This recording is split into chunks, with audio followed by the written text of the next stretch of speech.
Welcome to the continued podcast adventures of Superhero Speak. But I think many of the people that love this character and that love superheroes in general have used these stories as inspiration to say, you know what?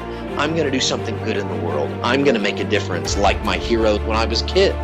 That is my fondest memory of it, because when you're doing comic books, you want them to affect people. Right. You want people to care. You want to strike emotions. And I knew that Clone Saga was striking a lot of emotions. Can you imagine Pulp Fiction starring Goofy and Mickey Mouse? I can totally imagine that. I'm sure somebody's written that one quarter too. pounder with cheese in France, Mickey. What? Royale with cheese. Yeah, I can totally. See? I would watch the hell out of that movie. Yes, I gladly sacrifice that my progeny to you, almighty Marvel beast. But Neil Adams is somewhere going, it's my time. How do you measure success?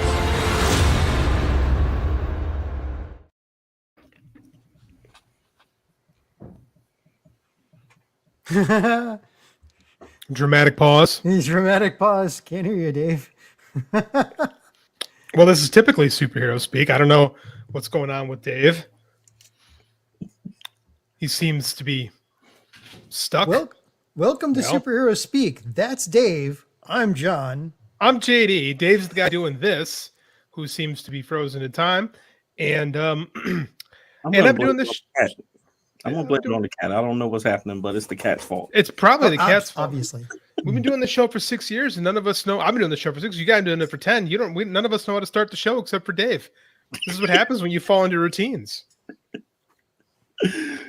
And I'm the one who shows up with 1 minute left till the show starts, and he always gives me crap about it. But I'm here, and my mic works just fine. As does mine. John, we have a guest today, Danny J. Quick. Thanks for joining us. Yes, we do. Nice. Hey, thank you for having me. This always happens when I come on people's shows.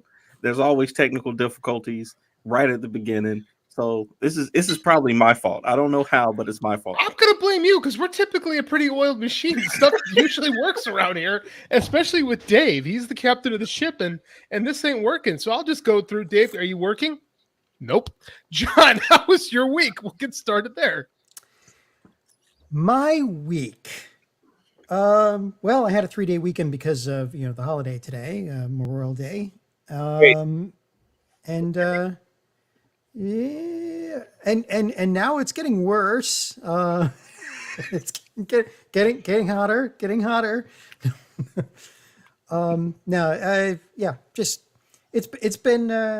just been a week, pretty much. I'm still training 3 new people at work. I'm once again attempting to get through One Piece. Now, for those of you who don't know, One Piece has been going on for decades. So there are over 1,100 episodes.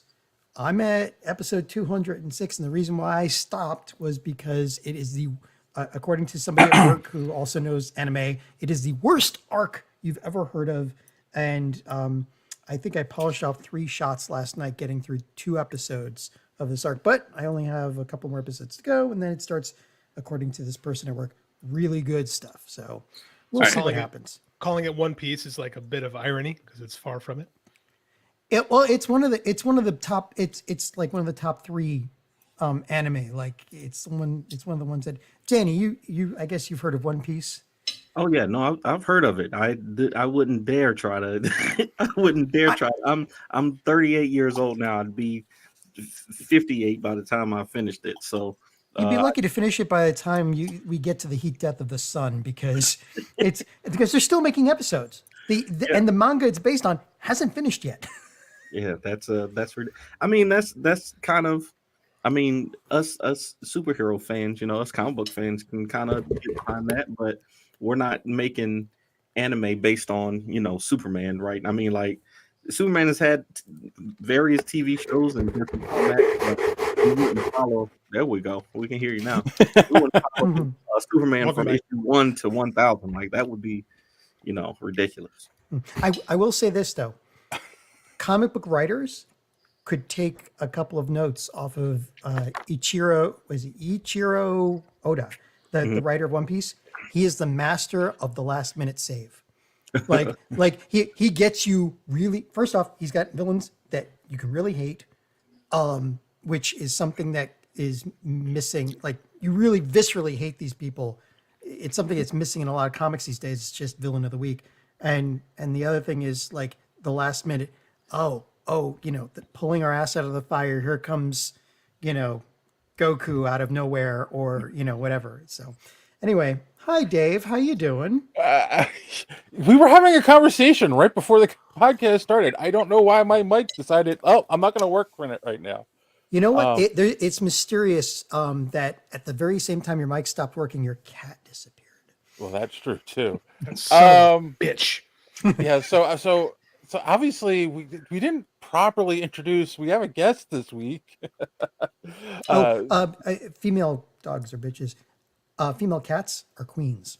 That's official. That's the actual name. Is that real? Is that a real thing? Yep. You would know that. I'm not a cat lover, so I'll stay out of the cat conversation. I don't love cats either. It's just the toxoplasmosis that's got me. So Creator of Aceblade, of course. He fits right in, so this is working out great. Danny J. Quick, how are you, sir? I'm doing great. I feel like part of the team. I feel like I've been here before. So no, thank y'all for having me so much. I'm ready, man. I love talking comics, so I'm down for it. Yeah, I've been actually watching you on social media for a while. I think I first actually saw you on Instagram. Okay. And it's just like, I'm like, yeah, this is a guy that gets it. Like, he loves the medium. Like, not only does he create the comics, he loves comics. You're supporting other independent creators. It's great, and it's just like, this is a guy I want to get on the show and talk to. So, thank you. I started following y'all. I started following you recently. I'm gonna get both of y'all, follow both of y'all too, because like I've been watching the YouTube for a couple of weeks now, and y'all just know comic books, and I just love. I did not grow up reading comics, so I'm always interested in the stuff that happened before I started reading comics. Everything before World War Hulk got me into actually reading comics. Okay. But like every TV show and animated series that was available as I was growing up, ever since I was a little kid in 1985, I watched all of it. So every bit of anything that was on TV, I saw it. But the actual comics I didn't start reading until I got my first job and could buy my own comic books. Yeah, World War Hulk. That's early 2008. I was about to say, yeah. Yeah. So, yeah, it was a good read. I think. Wait, so did you go back and read Planet Hulk that led up to World War Hulk, or? Yes, Okay. absolutely. The all the connective tissue there. I was so interested in. I don't know what it was at the time. Just the thought of Hulk, everybody fighting the Hulk, like just the thought of Hulk versus everybody was like, yo, I gotta read this. I gotta check it out. And it was like this huge event at the time. And I was in the military. I was about to be deployed to Iraq, and I was like, I need to follow this series, so I just bought the books up until I left. And when I got back, I went back and found the issues that I missed and everything. So that was kind of my start into comic books. That's a good run, actually. That's the Greg Pak Hulk stuff from the mid 2000s is all. It's all real solid. It reads. It's aged well too, as we saw with Thor Ragnarok and all that. Yeah, for sure. You got lucky. That's your first. Yeah, somebody else told me that. One of my the co-hosts on the other podcast was like, "That you're lucky." I want to say John Romita Jr. was drawing that, and it was a good story. Like, I didn't know anything about Century at the time. There were so many characters in there, that I hadn't heard of, that I was like, oh, who is this guy? Who's that? So that's the great thing about comics and these crossovers. I know y'all are gonna talk crossovers later, but that's just a great thing about comics. There was a brief moment in time where Brian Bendis was hell-bent on making the Century a thing. Like, he really was. like it was a big focus in the new. He's got a really good New Avengers run, but so much of it kind of revolves around the Sentry, right? And like they really, really tried to make him like this big thing, and in the end, it all kind of fizzles, you know? Right. I think they wanted him to be Marvel's Superman and be damaged. Yeah, Marvel's like Dark Damage is probably a better term, actually. Superman, yeah. But don't they already have a Superman clone that's Have a lot of damaged? What's his name? The guy, the Sun guy. Shoot. The Sun guy? The Sun guy. No. Rock? Man? Who are you talking about?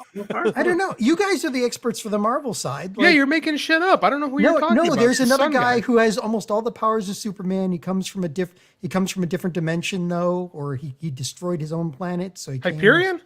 Yeah, Hyperion. Oh, well, we weren't doing nothing with Hyperion back then. They weren't doing anything with like the whole Squadron Supreme at that point. Yeah, but he's another Superman clone. Like, yeah, they I mean, had one. Okay, but he's like, okay, that's different. The Squadron Supreme is a Justice League pastiche from a different universe, and they weren't really at that point. Marvel really wasn't doing a lot with their multiverse.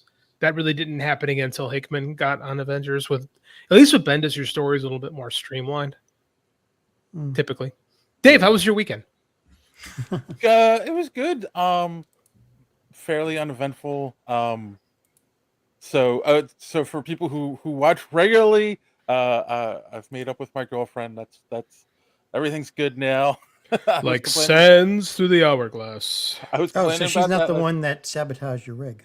Okay. That would be funny. That's coming later. But my granddaughters, the twins, their birthday was last week. How old are so 5. It was oh my gosh, 5 years already. And yeah, they've been alive as long as you've been on this podcast, JD. And shit, I'm old.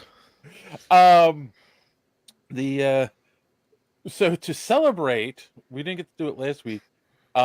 This is a very local reference. John might be the only one who knows this. We went to Crystal Cave today.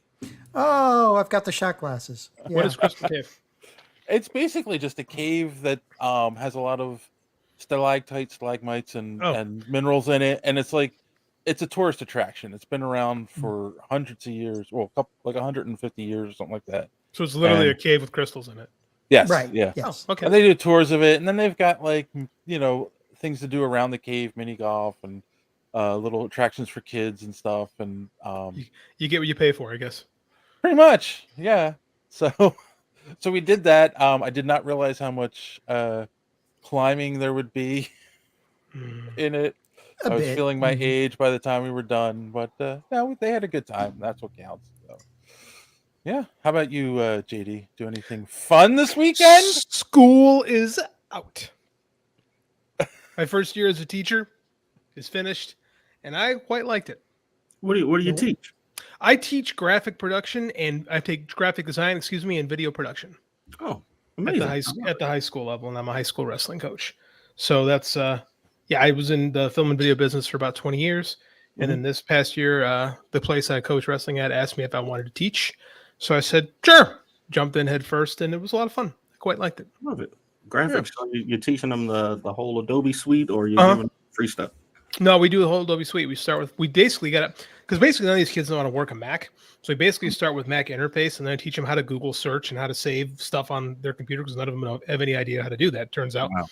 So then we get into Photoshop and Illustrator, and at the end of the year, we make a T-shirt. Like we design the T-shirt in Illustrator, and then we have like a T-shirt press. That's the bane of my existence. And then while half the class is doing that, the other half of the class is doing a video on Premiere, and it leads into our video production 1 course or our graphics 2 course, which is higher level Photoshop, higher level Illustrator. Nice. I like it. Yeah, it's a lot of fun. Yeah, I love. I'm a full-time graphic designer for the Department of Veterans Affairs right now. So that's my really wow. Yeah, and that Adobe and all of those programs are depending on what you use. I'm down with Illustrator, Photoshop, Premiere. I tried getting into Dreamweaver before everything online became drag and drop. So that's awesome. The kids definitely need to know that stuff. Yeah, it's I'm basically in the shop department, so I'm basically a glorified shop teacher, but this is its career tech is the department. And we should talk later because I'd actually be curious to hear you about these kind of things. I like to talk to you about some stuff off the show, but that's really neat, man. So that's my week. We just got done with school. Gonna do some coaching over the summer, and then did you we're do going something last night with your son. Oh, I did. We went to see the AE. I forgot. We went and saw AEW's pay-per-view at the movie theater. Oh, that cool. was awesome. So yeah, we actually bought tickets. Is where we used to live, actually, in St. Charles. So back an hour east toward the suburbs.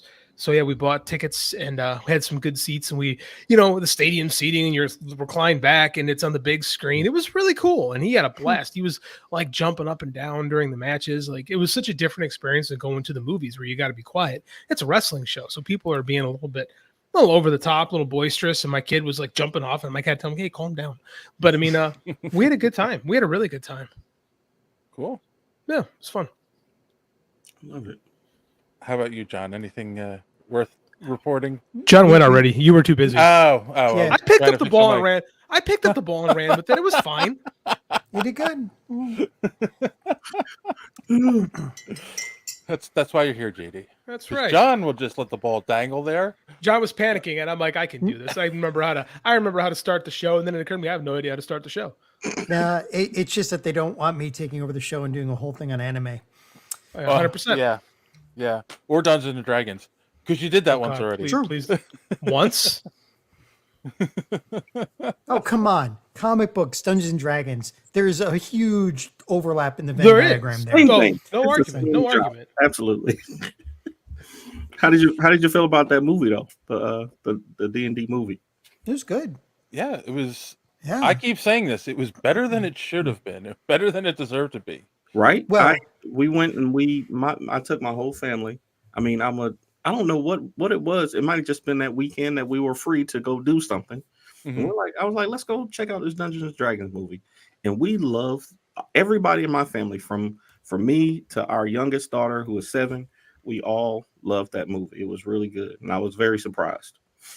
Again, you have started at a very fortuitous time, because the previous 3 Dungeons and Dragons movies, there were 3 before.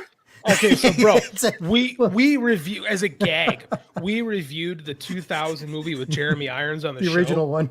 Yeah, it's fucking awful. It is one of the worst movies I've ever seen. On top, like really like attempts at a movie, not like some people just tried to make a movie and it's really bad.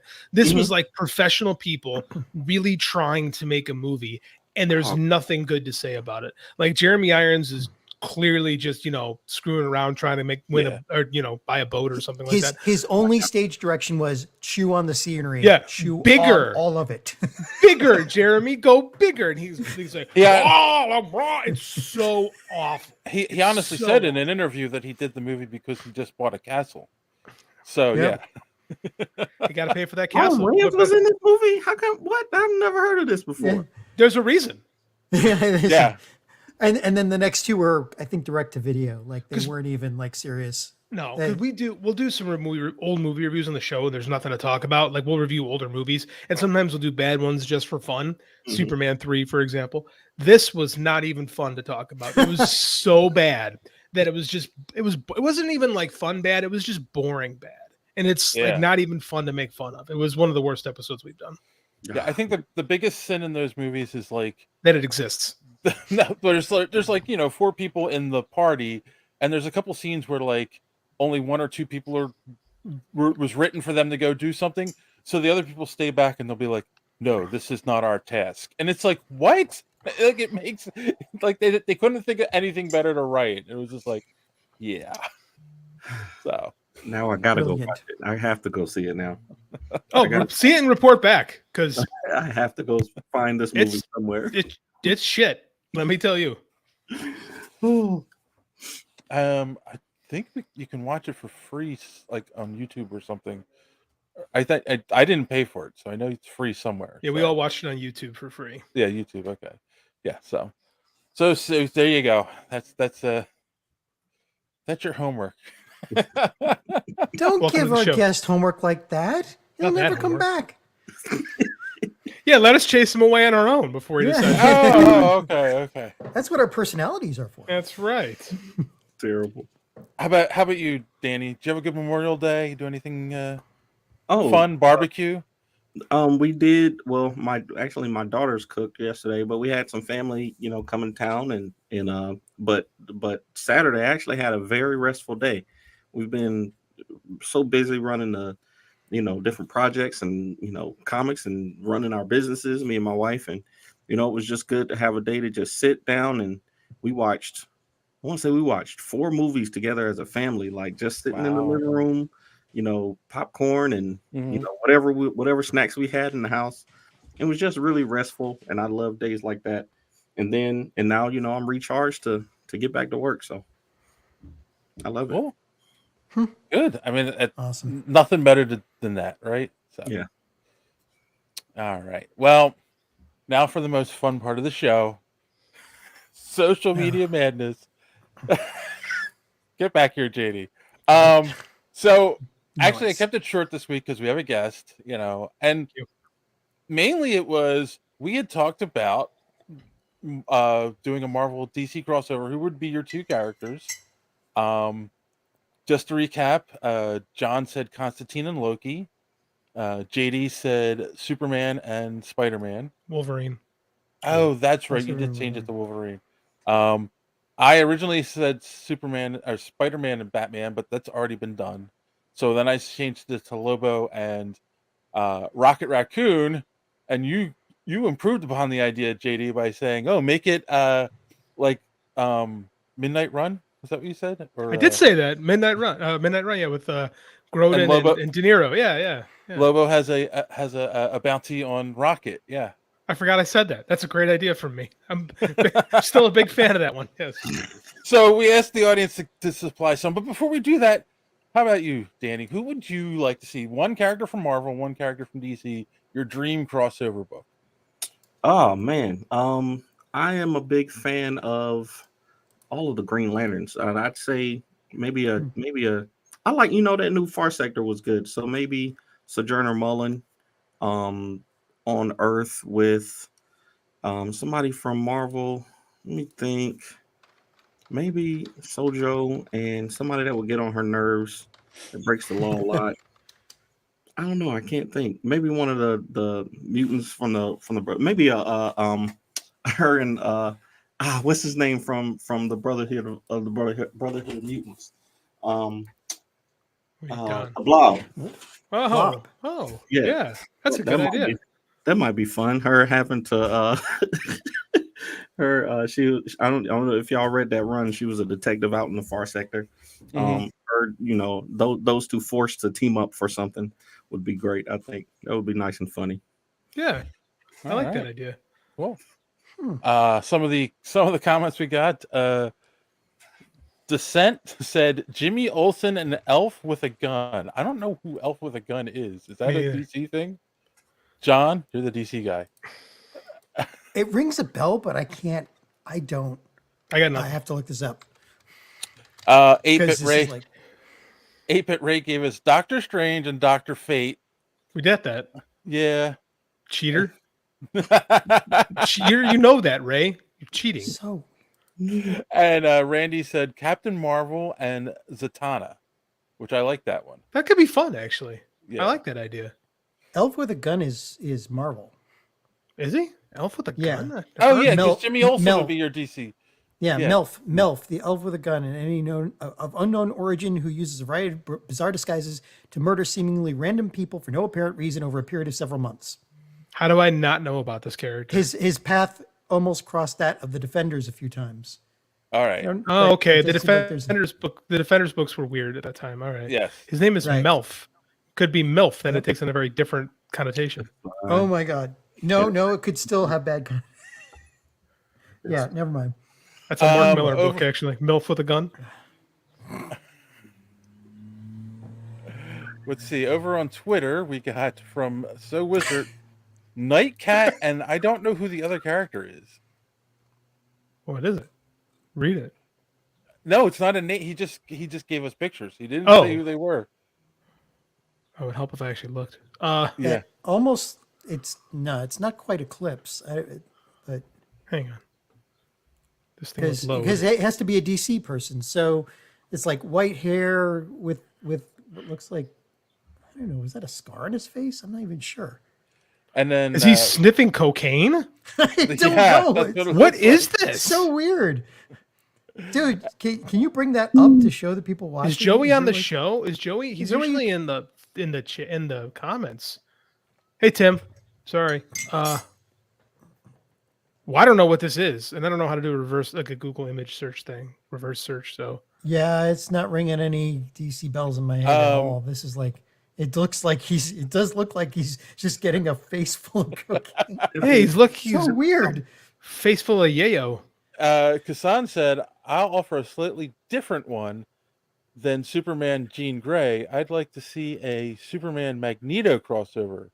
Oh, that's First, cool. Actually, I like First, that I think idea. Magneto's powers can affect Superman, and second, their philosophies would surely ignite an epic drama. So Yeah, that's a great call. So Joey, hold on. Joey is in the chat. He says the character is Snowflame, the DC villain powered by cocaine. Sir, Oh my God. I need to know more about this. I somehow have missed out on this my whole life, and I need to know more. Please, sir, provide more information as you can. That's, I wouldn't be surprised at that.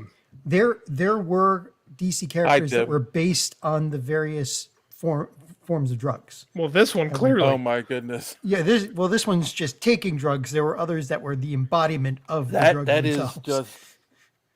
Is just some artist living out his fantasy right there. Here, for sure. I think so.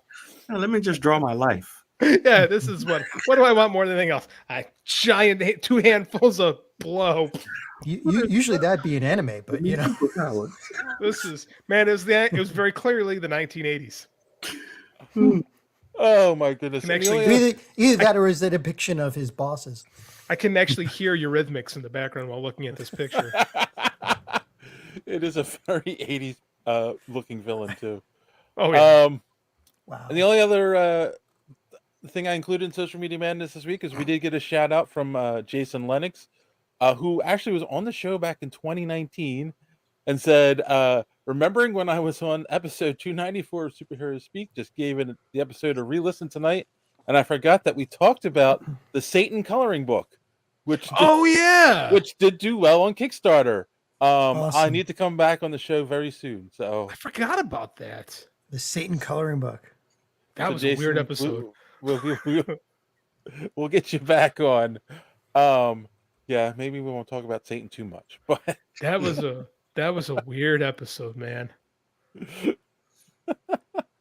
Dude, we can talk about Satan. At least it's not politics. I mean, we do have a threshold. And clearly, you never watched Omen 3, sir.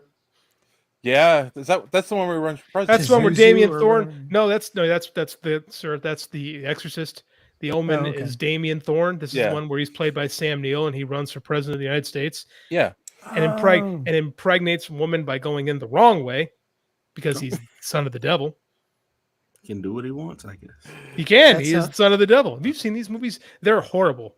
The first one is genius. The second two are trash. That happens with a lot of horror movies. Like, they'll write a really good first one, and then it's like, oh, we can make money off of this. But it's so well cast. Like, they have Sam Neill playing Damien. It's like, man, this is perfect. And you watch this movie, you're like, wow, this is awful.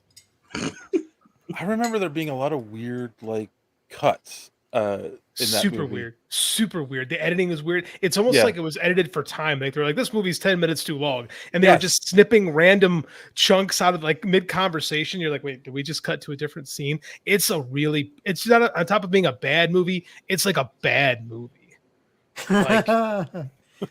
Tim Jones, all you need for the Satan coloring book is a red crayon. I think a black would help, actually. A little bit of black. Never changed, Tim. Never changed. Yeah, Tim Jones. Sour grapes, finer newspapers across this great land. All right. Well, like I said, that's it for Social Media Madness this week. So you guys can relax. Okay. And if you would like to learn how you can follow us on social media, be part of Social Media Madness for next week, here's our good friend Don to tell you more. Enjoying the show? Do you want to be part of Social Media Madness? Well, go ahead and head on over to superheroespeak.com. You'll find all the links you need, episodes of the show, comic reviews by Chris, and other articles.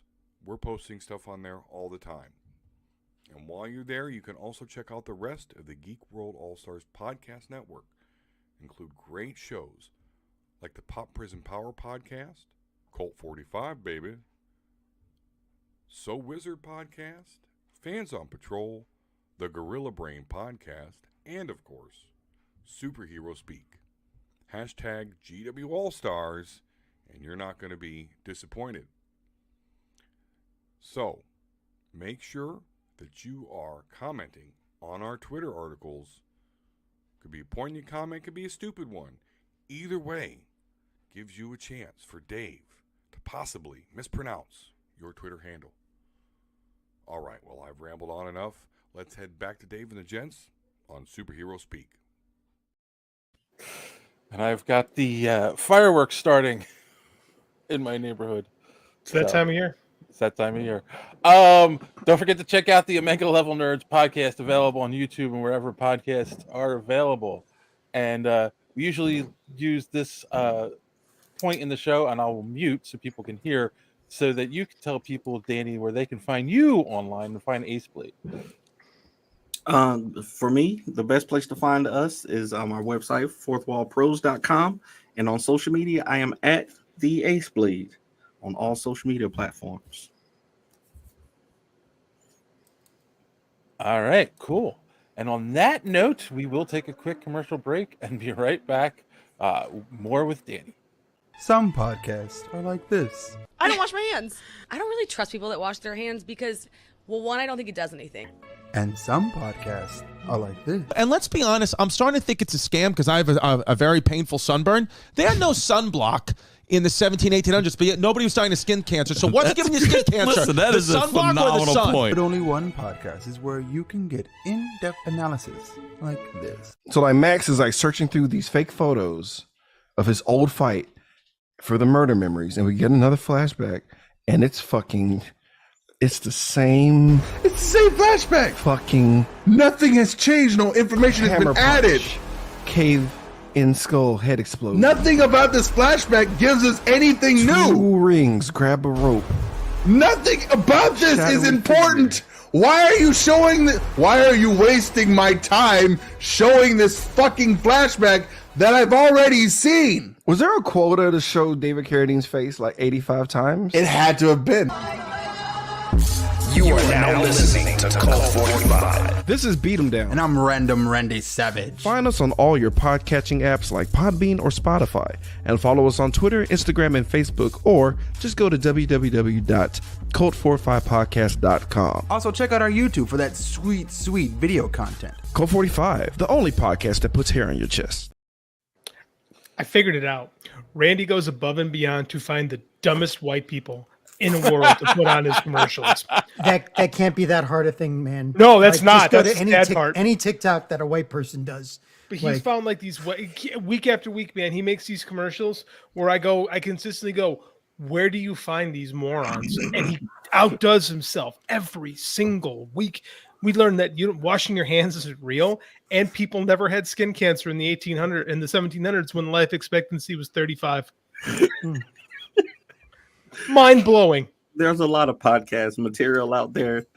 So hey, I will also state again, if you have a podcast and you would like us to play your ad on the show, send it to me at dave@superheroespeak.com, and I'll make sure it's on next week. While you're at it, do make sure you subscribe to our good friend over at Colt 45.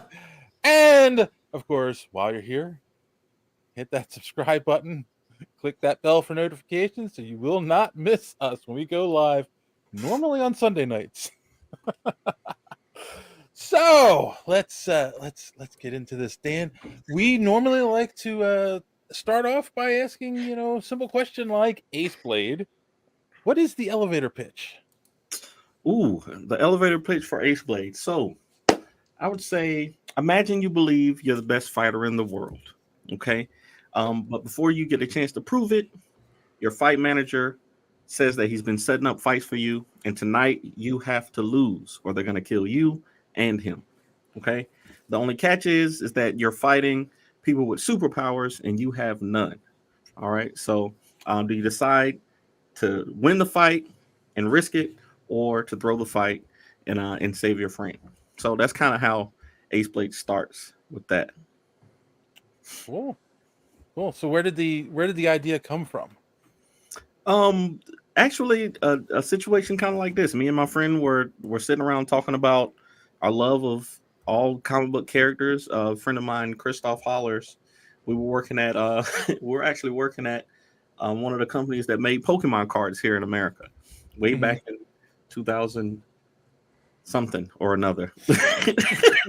and we were just talking, and he was telling me how he makes Green Lantern costume jewelry. Like basically, like there are people that were looking for like real Green Lantern rings that lit up, and he had a resin press, and he was, doing that kind of stuff, for people. And he was like, "Man, I had this idea for a comic book when he was in high school." And we started talking about it. I told him, "Hey man, I've been writing for a while. Let me see if I can do something with it."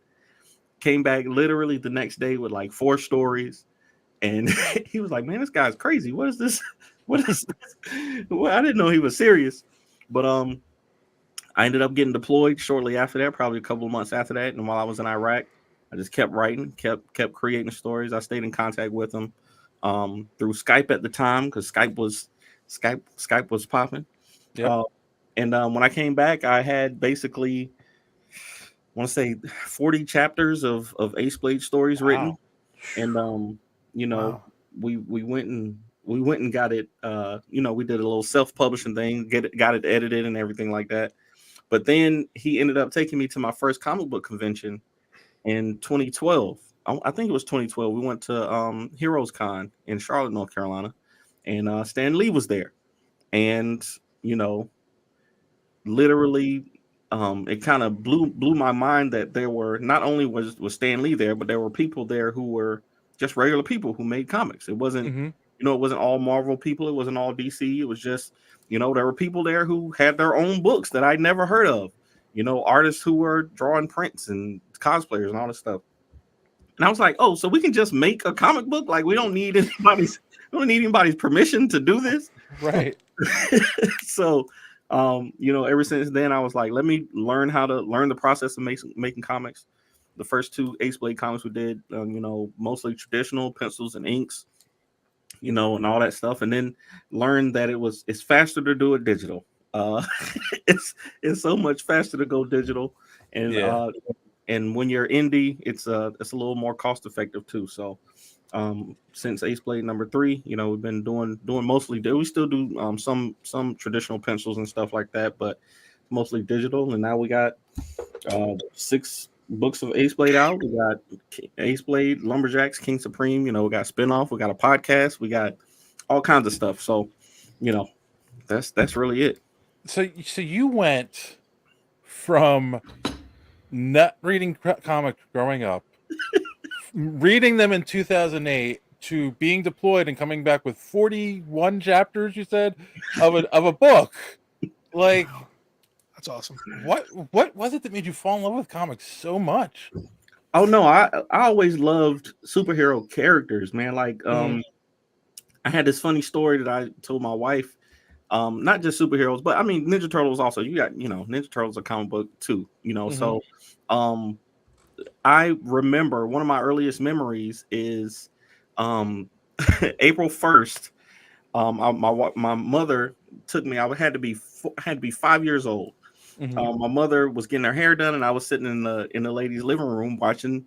I think it had to be Nickelodeon at the time, and they played an April Fool's joke and said that Ninja Turtles was not going to be coming on that day. I got angry. I got angry and threw a little temper tantrum, and I threw my head back and split the back of my head open. As a young kid, I ran in there. My head's bleeding. My mom runs me out to take me to the hospital, and on the way out, I see on the TV that it was an April Fool's joke, and and I just split my head open for no reason. And I distinctly remember, like, I just loved the all these superhero characters, whether it was Ninja Turtles or it was Batman, Superman, the animated series, the original series. And all of these, every one of them. And then of course it went to Dragon Ball Z and Sailor Moon and things like that. I just love the conflicts in them and the willpower to overcome, the villains and the dark things in your life, and the way that those stories, made me feel. And I was like, I want to be able to make something that makes people feel like that. So, that's really it. It's just the feeling that you get when you when you watch or read these stories, and wanting to be able to create something like that for the next generation to pick up and run with. Cool. That's awesome. And that's awesome. And the other thing is, like, you were in the military, and you decided like you wanted to be a writer. Like, did you always want to write, or was like, where did that bug come from?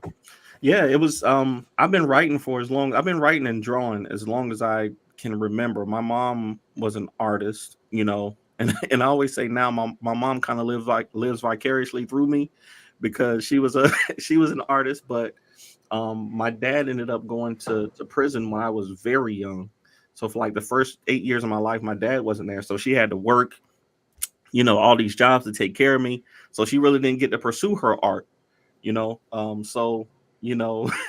but she would paint and she would draw at home and things like that, and I always saw it in the house, and I always had an interest in drawing, and I I do pinups and covers for our stuff now, but illustration is it's a full-time job, and Yes.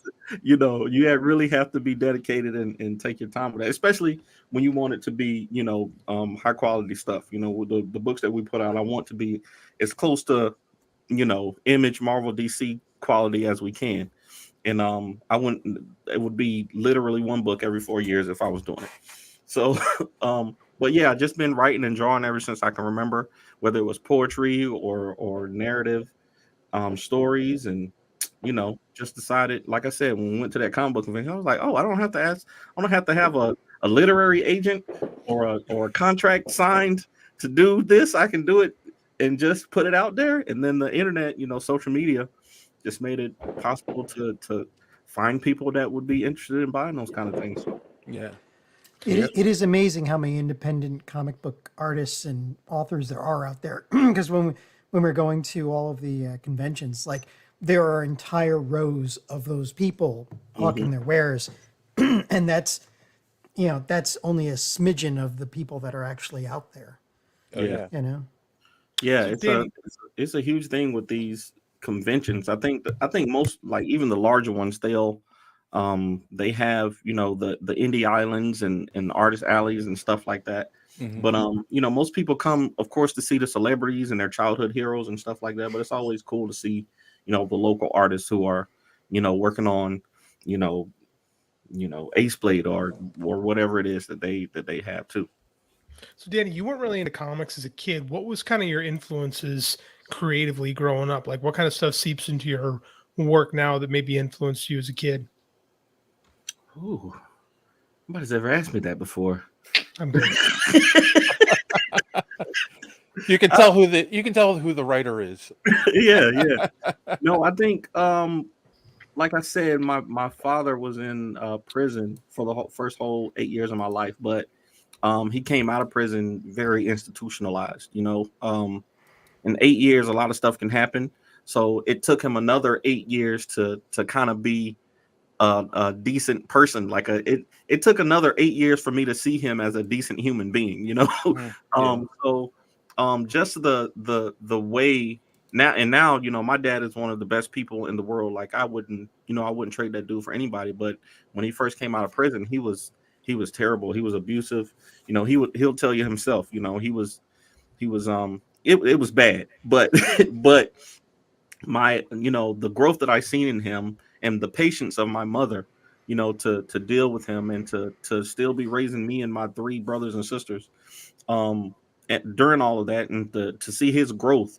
If my dad can change, anybody can change. And that's one of the things that I know is one of those key components of Aceblade. He's one of those heroes that he doesn't see people as villains. He doesn't really see the villains in the city as evil people. He sees them as people who are in a bad situation, kind of like early Batman. Batman the animated series. You would have Bruce Wayne would go to Selena Kyle's fundraisers, and he would go to Pamela Isley. He would support her businesses, but as soon as she crossed that line, I got to throw the cowl on and handle it. Right. Aceblade is kind of that one. He wants to help the person. He thinks that everybody can be redeemed, but once you cross that line, whatever it is, I gotta deal with you in a different way. So yeah, that was a great question, Jay. Man, Thank you. I like that.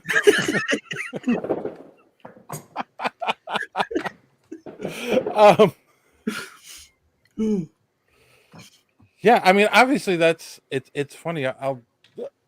You can tell that then that happens to everyone. Things that happen in your early life do influence you a lot. Like, and it's funny. I did say, like, I follow you on social media, and like I see you post videos with your daughters all the time, and in your comic shop, and like all the stuff that you're doing, and like obviously family is very important to you, and it must play a role in what you write. How do you? And obviously you're not at the point where you're just doing this, right? Like you still have a day job. How do you balance your family life, your comic work, and a regular 9 to 5?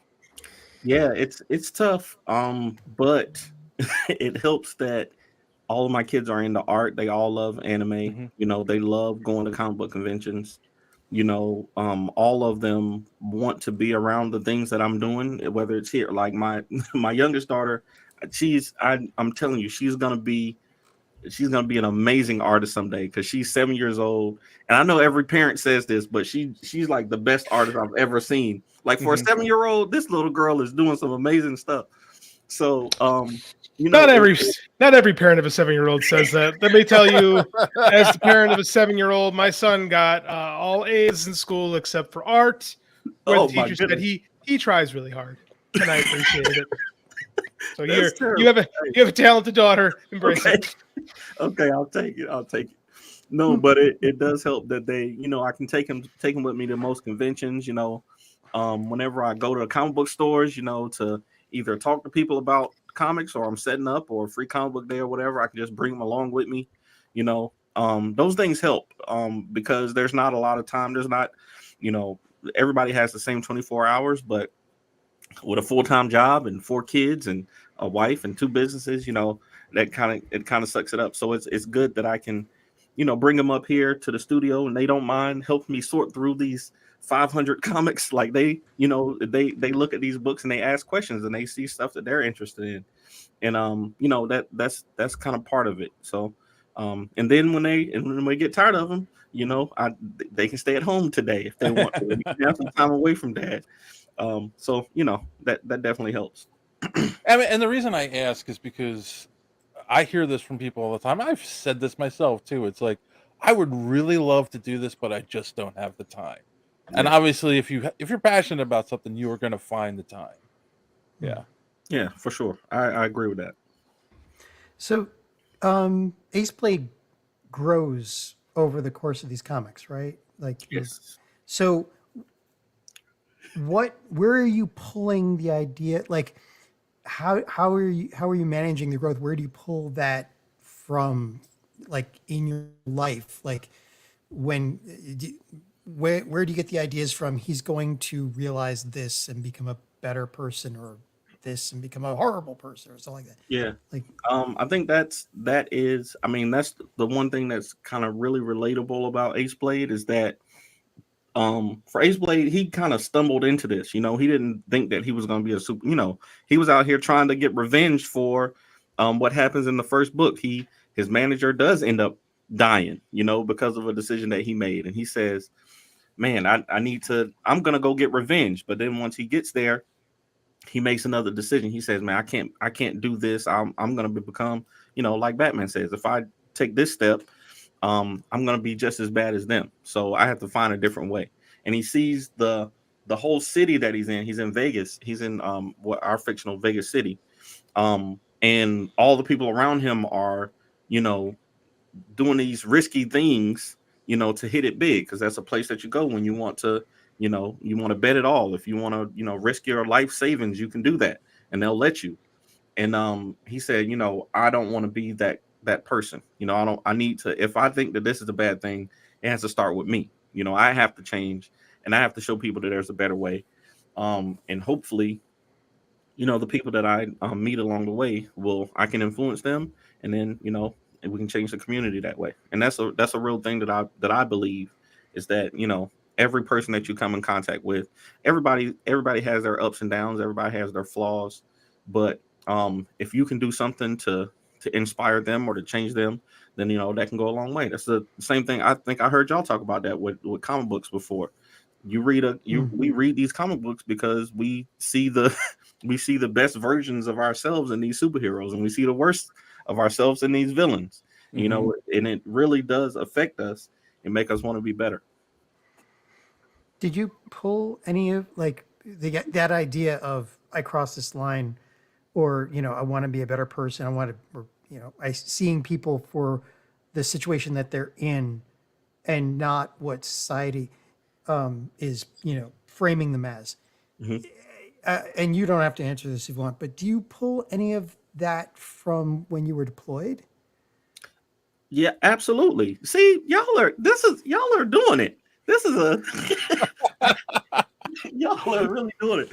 No, I'd say, because I tell people all the time. So I was deployed with a military police unit, but I was a medic. I was you know, I was one of the 4 line medics that our unit had, and the majority of the people that we came in contact with were regular people. Like, they were just people who were trying to live their lives. They were trying to get their kids to school. They were trying to, you know, feed their families. And then there were sometimes that they had to do bad things to get, you know, from one place to another. And then there were people who I would consider truly evil, you know, who were doing bad things to bad people for bad reasons. And, you know, unless you actually interact with the people in the community, you wouldn't know that. So, you know, Aceblade is kind of a reflection of that. Like, once you come in contact with people and you're around the people in your community enough, you'll know, you know, most people are good people, and they want to do the best. They want, you know, what's best for their family, want to do what's best for their community. But then there are definitely some people who will, you know, take advantage of a situation for their benefit and not care about, you know, how it affects the community. So to Aceblade and to me, you know, those are the real supervillains.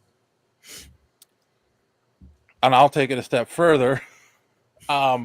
Being an African American creator, how much of that do you pull in? Obviously, the character's also African American, so you're pulling in a lot of your own personal experiences, I'm sure, into this book. Like, what kind of a message do you want people to take away from the book, from your experiences that you reflect in there?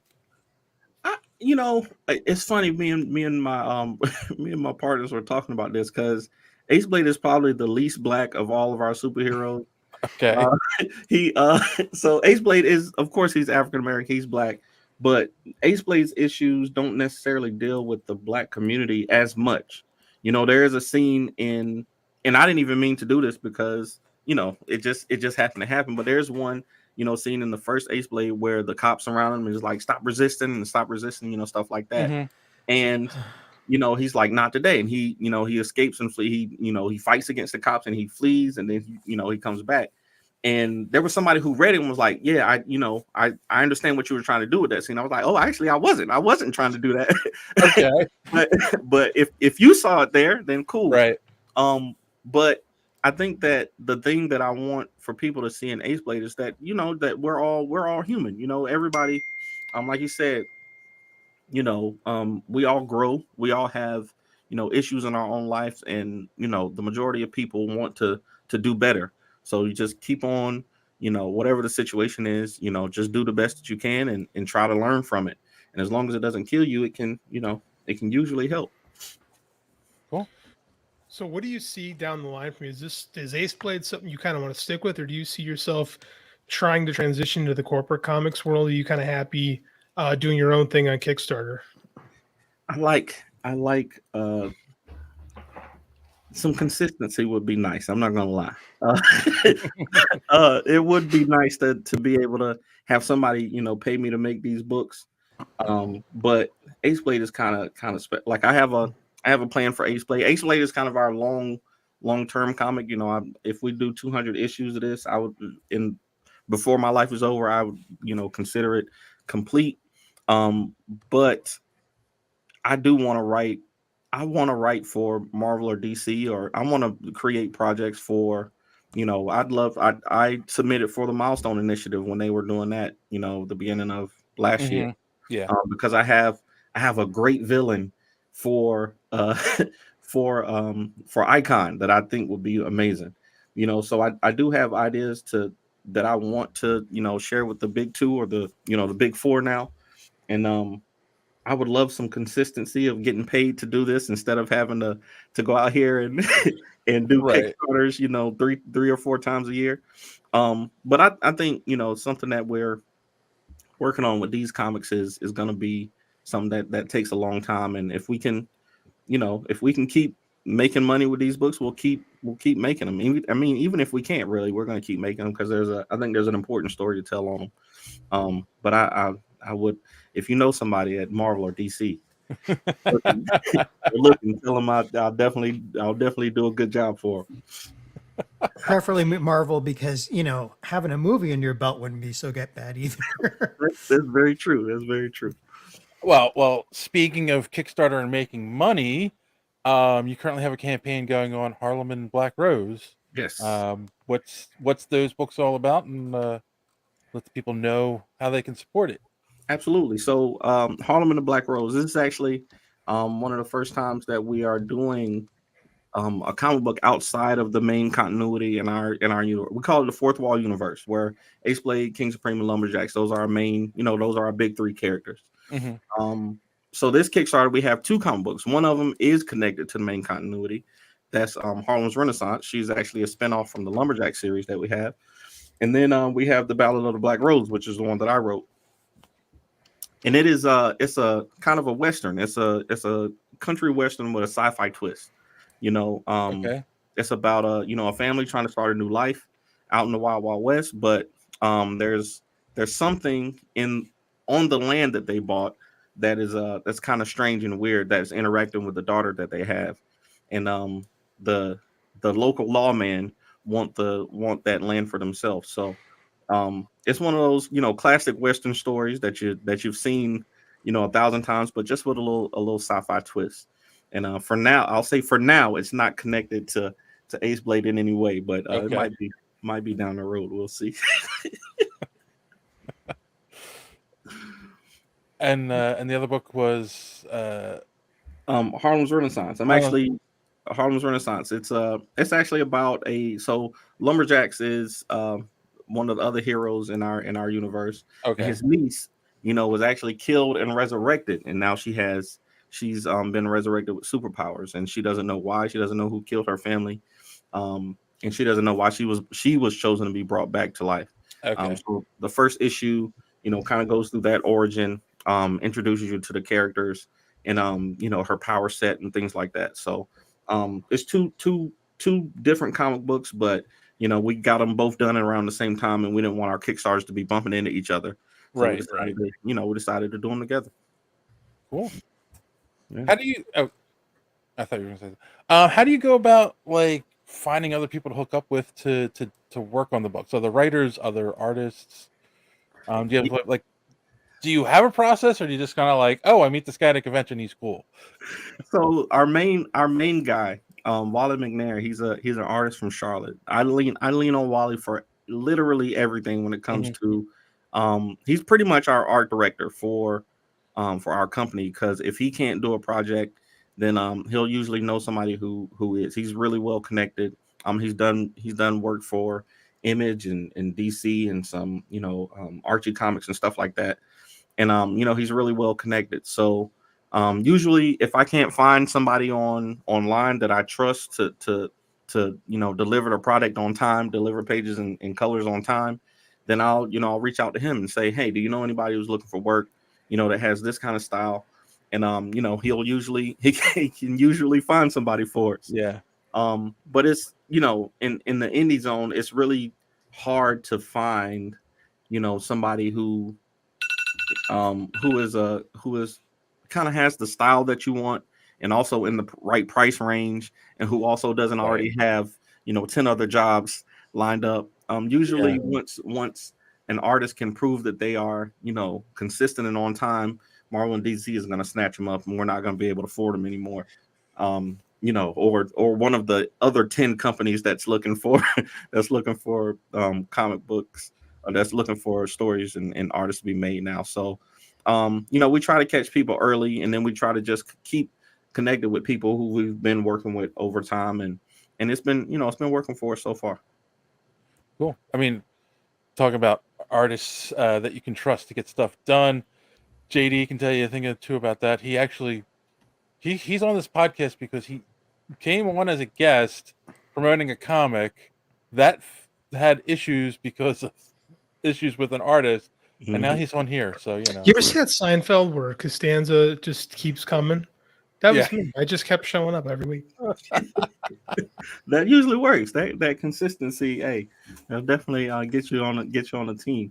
But yeah, it's hard, and I understand. A lot of artists, either they're not doing it full time, or everybody has their own situation. Yeah. But it can be difficult, and like I said, but once you've established yourself as consistent, and you can work on a schedule and meet deadlines, there's a company that's going to pay you. Artists, even though AI is supposedly taking over, artists are an invaluable resource, and especially in comic books and in pretty much every industry. So it's going to be hard to for indies at least, but thankfully we've been able to make some good relationships and keep people on the payroll. It'll get really bad when AI starts Kickstarters. Oh man.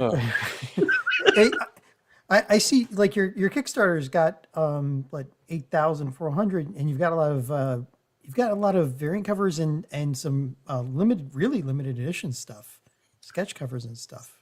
Yeah. Go ahead and how is Kickstarter treating you? Because you've done a bunch of them so far. Yeah, we've thankfully we caught Kickstarter like when it was early in development. I want to say the first actually back to there's a musician that I just happened to run into on Kickstarter. He was like, "Hey, I'm trying to shoot a music video, and we need to raise this amount of money." I was like, "Oh, I'd like to help out with that." So that was kind of my hook into the platform, and I was like, "Oh, I can use this to try to sell my comic books." So thankfully, like the first Aceblade book was funded, but I literally didn't know anything about making comic books at the time. It was just, hey, I think it should only cost us $2,000 to make this comic, and we got Neil Adams did a cover for us, so we'll be fine.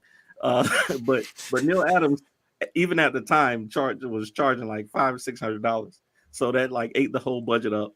So we ended up having the rest of to get the comic book made. We ended up having to come out of our pockets.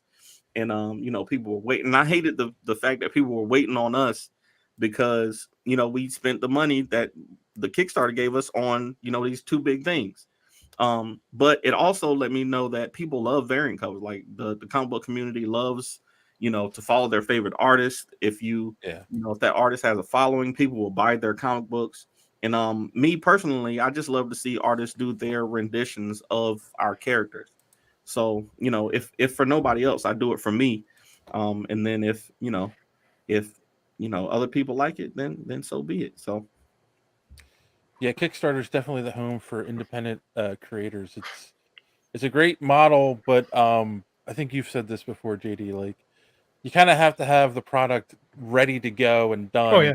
Like you can't get the money and then be like, oh, we'll eventually get it out. Well, that was a problem like over a decade ago when Kickstarter first started really becoming a thing in the indie community, like probably 2010, 2011. You'd see a lot of people just using it to fund the creation of their book.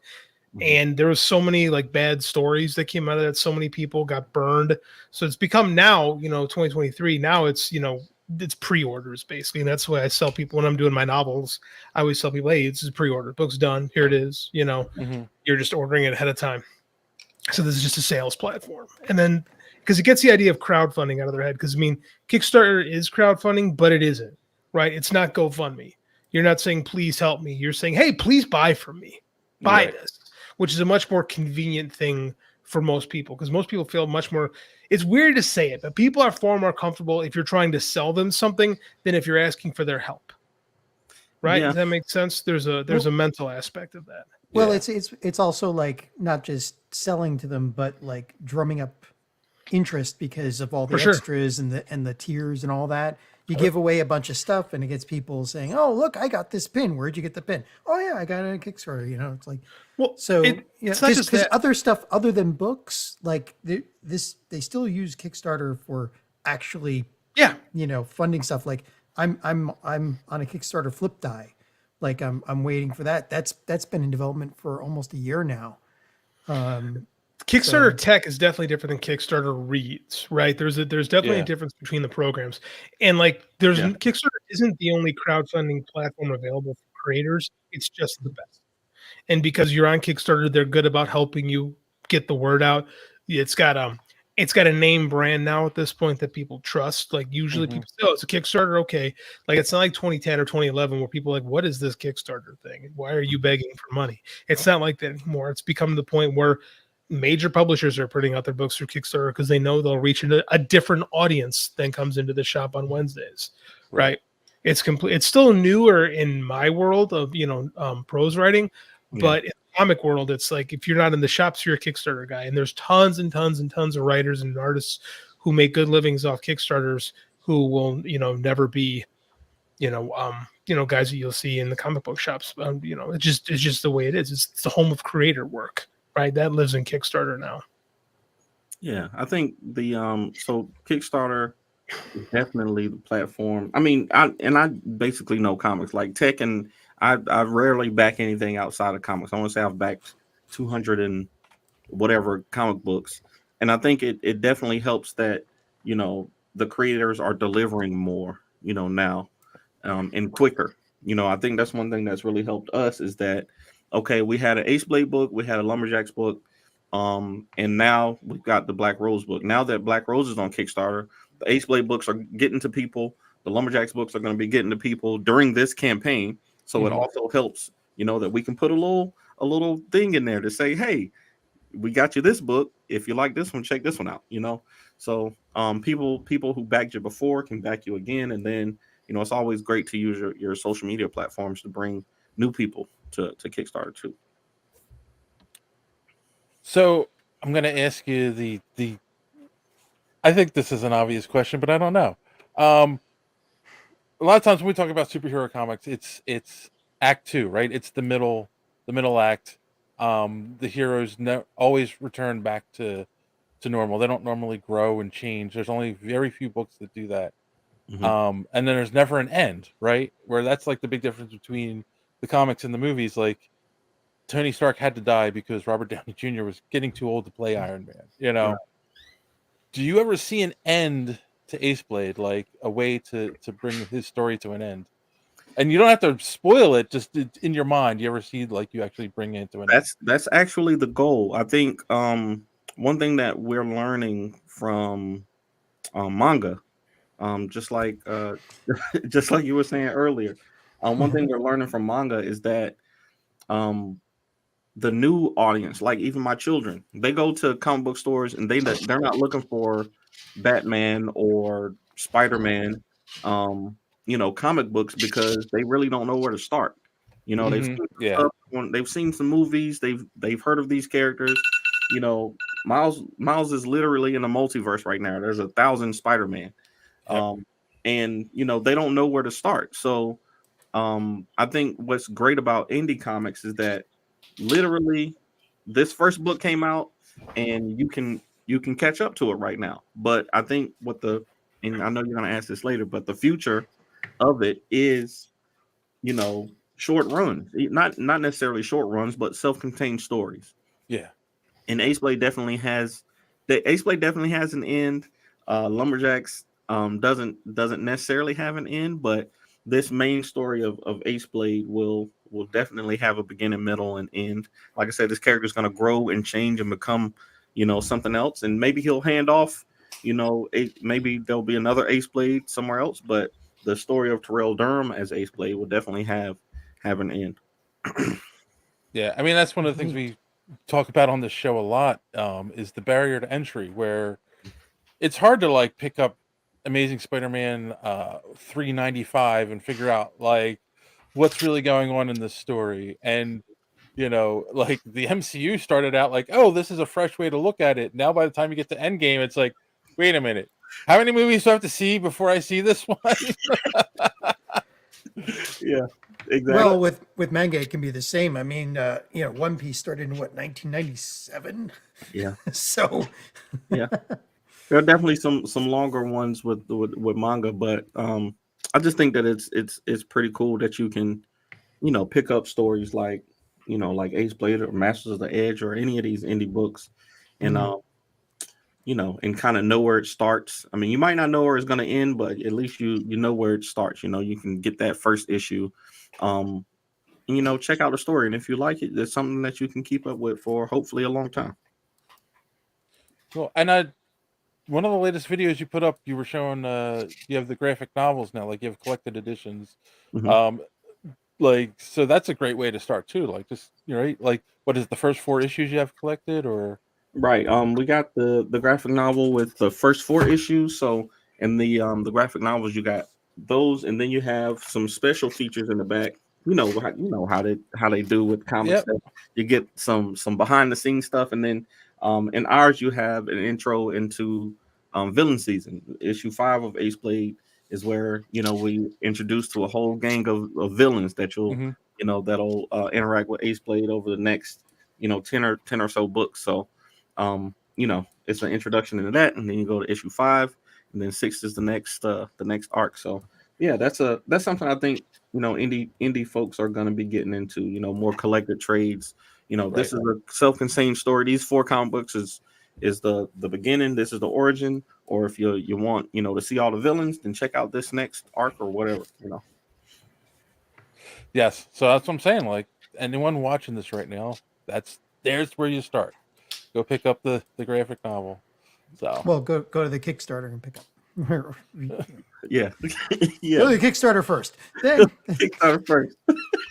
Do you have the graphic novel in one of the add-ons or anything? We thought about adding it. We have our we do have our books on the add-ons. We didn't want to make them still One Piece. Which books? Yeah, that's true. No, this is John has been talking about One Piece for months now on the show. And talked about it early on. Well, no, I talked about it a while ago. Then I couldn't get through this one really bad arc around episode 200, and it's taken me until somebody challenged me at work on Friday to. It took 2 shots to get through 2 episodes, so I'm just gonna have to make a run to the package store again before I try. I had that issue with the with that Flash series. I was I love the DC Arrowverse show, and Flash was my favorite one. And after I want to say the Thinker series, I was just like, I don't even know if I want to watch this show anymore. Yeah, and like I literally stopped watching it from there. And now it's almost over. I'm like, oh, I should probably catch up on that. I literally stopped, and I was like, this was one of my favorite shows, but now I can catch up to it. The pandemic made it hit some rough patches. Yeah, definitely. Yeah, that season also like ends weird because they had to cut it short because of the pandemic. Yeah, that was 2019 or 2020. So was that yeah, before Excess or after Excess? I can't even remember. After, I think. That was after Excess. I liked that. I liked the Excess arc. I think a lot of people had trouble with it, but I enjoyed their chemistry and the him and Iris. Seeing the future that they could have with the dog. I was like, okay, this is kind of cool. It's emotional. There were stakes. She might die or disappear at the end. But I got to get back into it. I got to get back into that show. All right. So, is this someone Danny? I don't know. It could be JD Troop. I know most of the TikTok followers that I have. Like I can identify their names, but YouTube is. I'm trying to get to that 1,000 like y'all are. I'm trying to build up, trying to build up my YouTube audience. So it might be. All right. Well, it's up to you, JD. Sorry, I'm just too white. Fair. I'll admit it. All right, and then he follows you on Instagram. Okay. Or- Okay. Awesome. Or one of Thanks. us. One of us. Thanks for watching. We appreciate Yes, it. thank We you for appreciate watching. you jumping in for sure. I forgot what I was going to ask now. Well, got any ideas for the future? What do you want to, is there anything that you've got a hankering to do next? I mean, you've written comic books.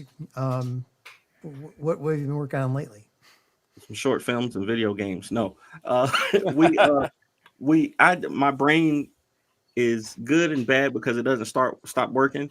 But I have an amazing, what I think is an amazing idea for a video game, for Aceblade, and there's a cosplayer, Hellspawn cosplay that I'm trying to get an Aceblade outfit before, a costume made for, so that we can shoot some scenes and do some pretty cool stuff on film. But for the comic books, like I'm starting to look into doing more crossovers and stuff like that with other indie characters, and I think that could be cool as long as it doesn't, as long as it doesn't cost a lot and it doesn't affect the main continuity. I think it'd be pretty cool. That's happened between some authors once in a while, like of some of the big urban fantasy books. So it's really neat when it happens. Yeah.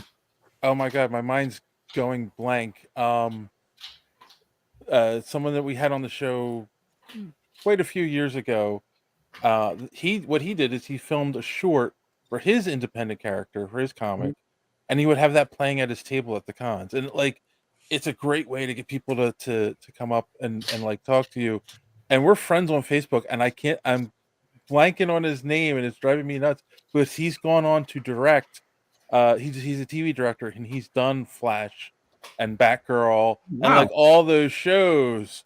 And like that's one of the things that got him noticed was this short that he had playing at his table. Yeah. So great guy too. And I feel really bad that I can't think of his name. Terrible. Right now. Terrible. No.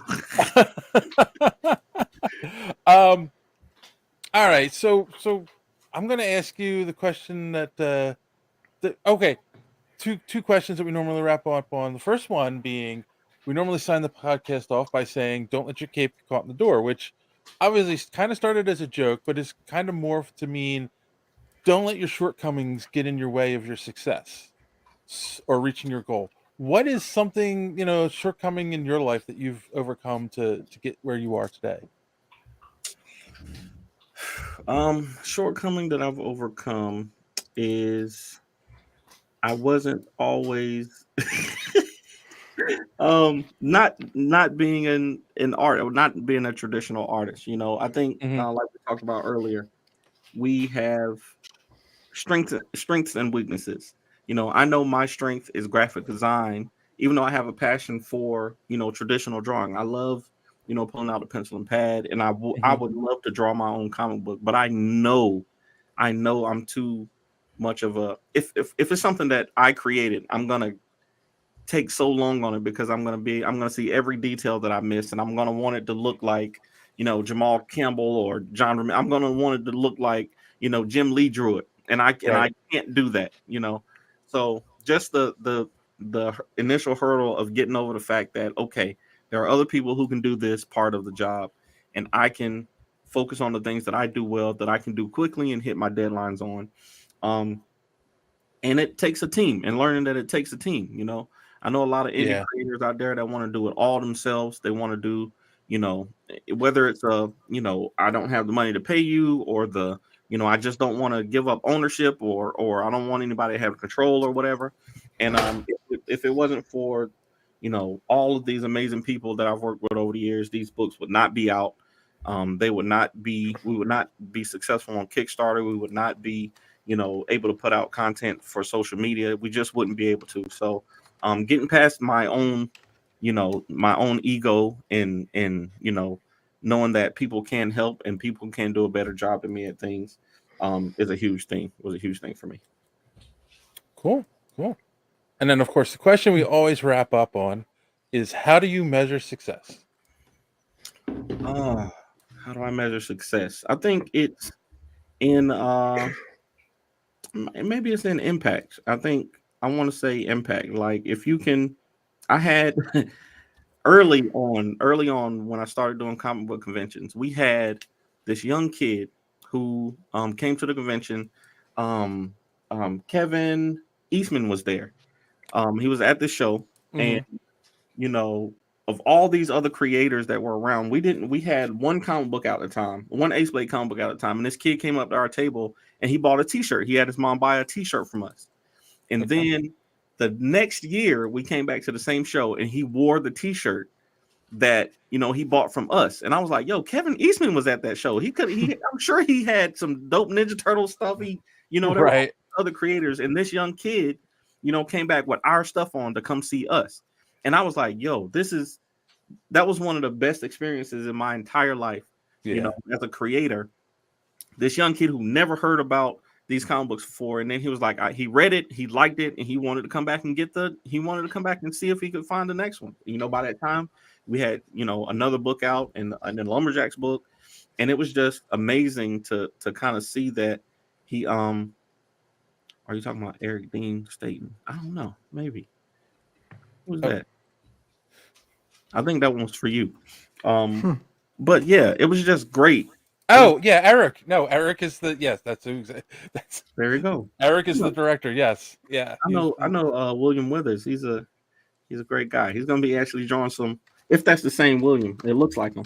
He's gonna be drawing Aceblade number 8. So very cool. Yes. Yes, William. I am talking about Eric. He's a great guy. Yeah. He's been on the show a couple of times. I love it.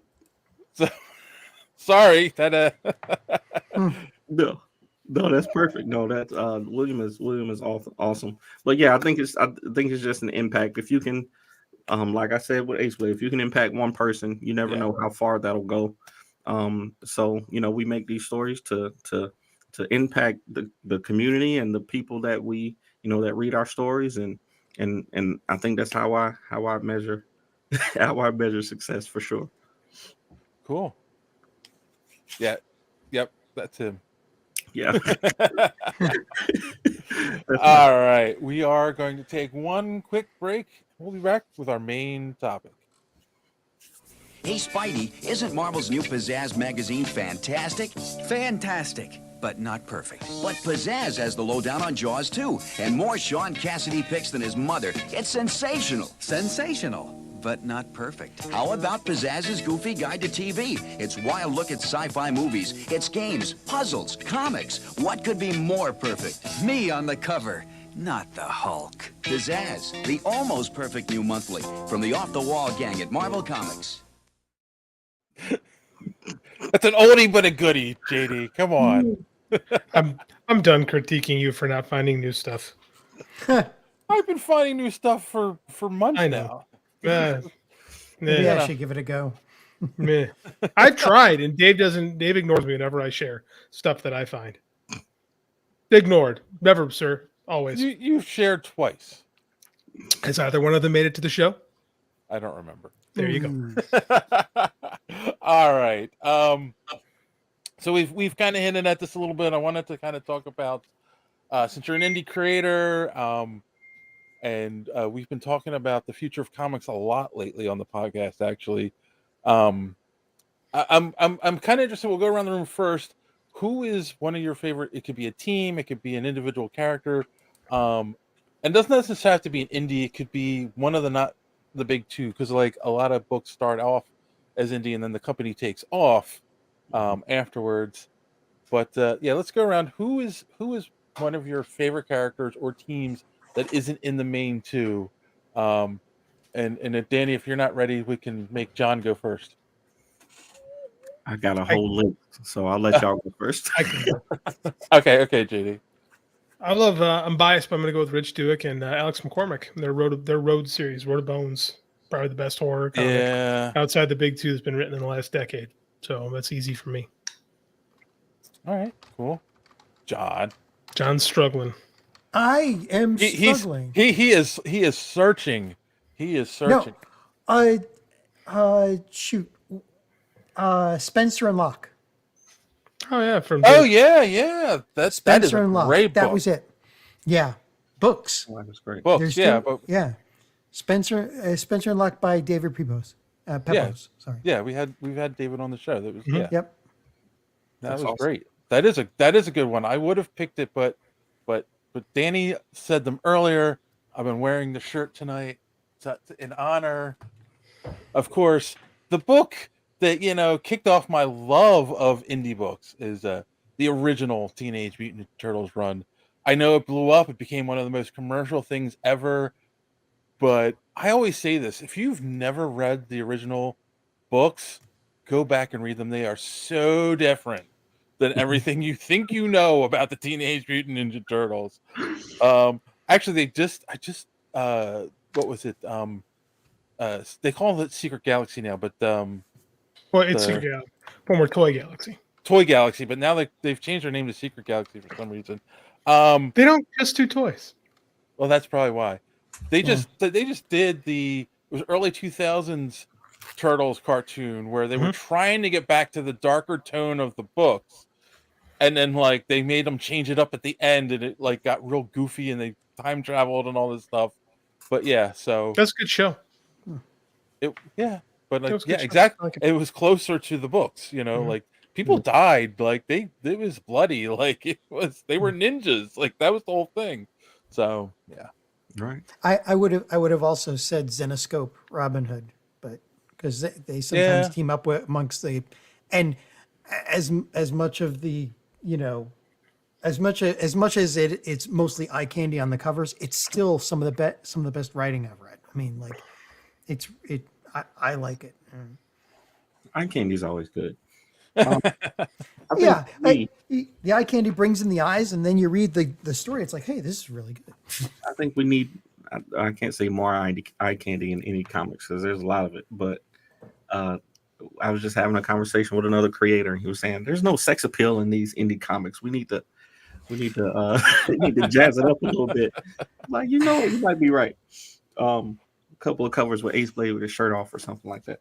Hey, sad as it is, it brings in eyes. And if that's your thumbnail on your Kickstarter, you're going to get more people looking at your Kickstarter. It's very true. And, okay. Now hit us with your answer, but you're not allowed to say Aceblade. Of course not. No. I think so for super indies, like the people that are on my level, there are 3 titles that I tell everybody they should read. That's The Surgeon by Unlikely Hero Studios. This is one of my favorite indie books. There's 5 of them out now. There's It's None of the Were Spider by Greg Anderson Elise. He does more short form trades and stuff like that. And then there is The Masters of the Edge. This book right here is something totally fun and new, and I definitely tell people to check that out. But for the big indies that people know, I actually just started reading Invincible because of the Amazon series. Yeah, I had not read any of the books before. Great book. It has not let me down so far. So yeah, Invincible is absolutely great. Spawn is right behind that. So yeah. I mean, it's funny because people think, oh, Image, it's not indie, and it's like technically they were. They went out on their own and tried something different, And the only 2 books left are that and the guy with the fin on his head, Savage Dragon. Yep. Oh yeah. Yeah, they're the only 2 still going. So, and there's a character that continually evolves and doesn't do the reset thing, and according to the author, will die when he dies. Yep. Yeah. I love it. What? Yeah, I just started Invincible. I don't even tell people that a lot because they're like, bro, you make comics. How you don't know? I think Invincible was one of those things that kind of like One Piece. By the time I heard about it, it was so far into it that I was like, I can't catch up. Yeah. So now that it's over, and now that that first season really was like, yo, I this is something I really would like to read. So now I'm actually reading it. So it's funny. I know he's talking about Savage Dragon, William. Oh, okay. Yeah. Yeah, it's a good book. I haven't read it in a while, but yeah, it's the man. So So I want to kind of talk about indie comics, right? Because like we live in this interesting time where comics, I've, well, I don't know if it's dying. There's people are getting Marvel fatigue. JD, you like to say that a lot, Mhm. and I think it's true. But I also see more indie stuff being picked up by studios to be made into things.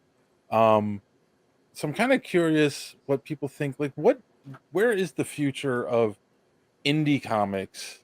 What's going to keep it going? Because eventually the bubble's going to burst on the big two's success with the movies, I think, and conventions will probably go back to what they used to be. And I think that's going to be, in my opinion. I mean, I could be totally wrong. There might be a time for indies to shine a little bit more again. I like the idea of what you were saying of trying to create more contained stories where there's not a huge barrier to entry, because I do feel that's the thing holding back people jumping into Marvel and DC.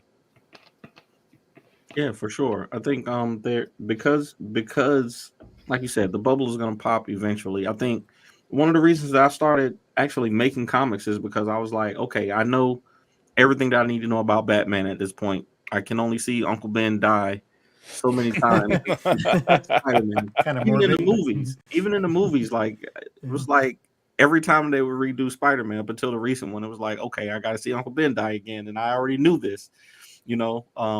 So I think, especially for us older people who are into these stories, you know, we're going to be looking for new stuff to read and new stories that, you know, are relating to us as we get older, instead of, you know, Yeah. characters that never age. You know, Miles is still, you know, 18 for the past 6 years now, you know. You know, just I think we're going to be looking for different things, and the people that, now that we're the people who are buying the things, you know, we're going to be able to support the things that we really like. So I think indie comics are going to be that. There's so many different kind of stories. 8 Billion Genies is definitely going to get picked up for something like that. That story is so cool and so different that you know, it's definitely going to get picked up for something, and people are going to enjoy it for years. What about you, JD? You always have a lot to say about the comic industry. No, I mean, I think we've kind of beat it to death in this. I mean, like I said, I like where the indie space is on Kickstarter right now. You know, I'm a big digital guy.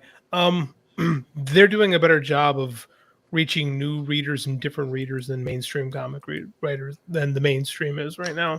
Like, I think that the big two have been serving the Wednesday crowd for the better part of 40 years, right? And Yeah. that number dwindles. Whereas on Kickstarter, you have a chance to create new fans just by putting out content and advertising on your own. You know, I'm a big self-published guy. I'm a big bootstraps guy, so I like all these things. And people are looking for new stuff. Like, yeah, because it's like Danny said. It's like, how many times can you see the same, the same, you know, was it Batman's parents getting shot and the pearls going flying? It's like, how many times do you want to see it? So, you know, like every time we go to the conventions, it's really cool to go through those aisles and see all the new ideas that all these different people have. And, you know, we pick out, every time we go there, I picked out a few gems of stuff, and sometimes we even review them on here. But it's different. It's not the same stories over and over again. And so, you know, it's kind of fun. And hopefully more people will discover that they can go to Kickstarter and find these things, find these new stories and creators, and, you know, help out more with the funding of them. Yeah, I mean, and you're saying the right thing there, John, because it's the big two are IP farms, right? And they're always going to reset the characters back to some starting point, even after a big arc. And it's like, you know, I mean, I hate to say it, but I haven't been collecting books for a long time. I pick them up here and there, but from the big two. But like, I love going into Artist Alley and like meeting artists, finding indie books and checking them out. You know, because it's something new, it's something different. Here's the thing, though, is I think that there's a place for the big two books. Is they hire on these new voices, and then they get their chance to, play a cover tune, if you will, tell their stories of Batman and Superman and whatever. And then when they're done, all of a sudden they have a lot more people that know who they are, right? And all of a sudden their indie work gets put on a bigger stage now. Like Scott Snyder is a fantastic example of that. Like DC took a chance on him with American Vampire, like 12, 15 years ago, something like that.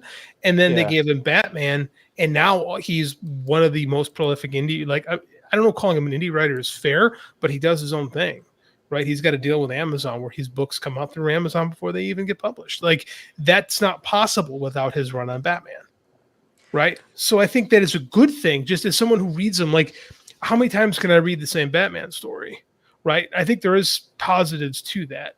But, I mean, like, I don't know, like, it's for me right now, like I said, I keep trying to get back in, and I just have a hard time with it. But I like what it does for creators, because it gives them a chance to have their work be exposed to people who might not find it otherwise. Right. That's a good thing. Yeah. Go ahead. I was gonna say too, like with someone's like Scott Snyder, it's like he gave us one of the first good new villains in Batman in a long time with the Court of Owls and Talon. Like, and that sucked a lot of people in, and it was really good. But that's the other thing too, right? Like you said, a covers tune, because it's like, how many times can the Joker be, or the Penguin be, the main villain behind it? How many times can Doc Ock be the mind behind whatever's happened in the answer is ad nauseum, because there's always going to be new people. The same people, they're not the same people reading these books in 1965, right? And there are people that do enjoy these. Like I said, then they're IP farms. They're a chance for, Marvel and DC to figure out stuff that can go to the next level. Like, so hey, this would make a good movie. Like, I'm sure when Dan Slott came up with the idea of the Spider-Verse, he did not foresee that as a vehicle to propel Miles Morales into the cultural landscape. That's what happened, though. So I mean, like, these things, they do serve a purpose. But as as a former recovering Wednesday warrior, it just, the monotony of it can be a bit much to deal with sometimes. Yeah. But I think if you come in here and there, and like if you stick to just some trades, it doesn't break you as much. I think I've gone off on this a lot. I think continuity can be a bit of a hassle sometimes. I really do. Well, there's also, first you got to read the encyclopedia of continuity for the character that you're doing. Then you got to figure out which parts you can throw out without getting in trouble. But also, if you create anything new, it's owned by that IP farm. Mm-hmm. Like they have a death grip on the rights for this stuff, which, and the deadlines, you're not like if you get hit by a deadline, you can't always tell the story that you want, right? No, I mean, that's true. And like, you're working with, it's like, how do I not say this insulting? I mean, you're part of a team, right? And the team's got to be on board with it. And like, as a writer for the big two, you're kind of taking orders a lot of times. Like, not everyone is Grant Morrison, who gets to come in and say, this is what I'm going to do. Someday maybe you're Grant Morrison and you get to do that, but it takes a long time to get to that level. And that's, like I said, you have to get really angry before you become Grant Morrison. Grant Morrison? You're thinking Alan Moore, man. Grant Morrison. That's not an angry person at all. Grant Morrison is one of the most mellow, laid-back people in the world. They're awesome.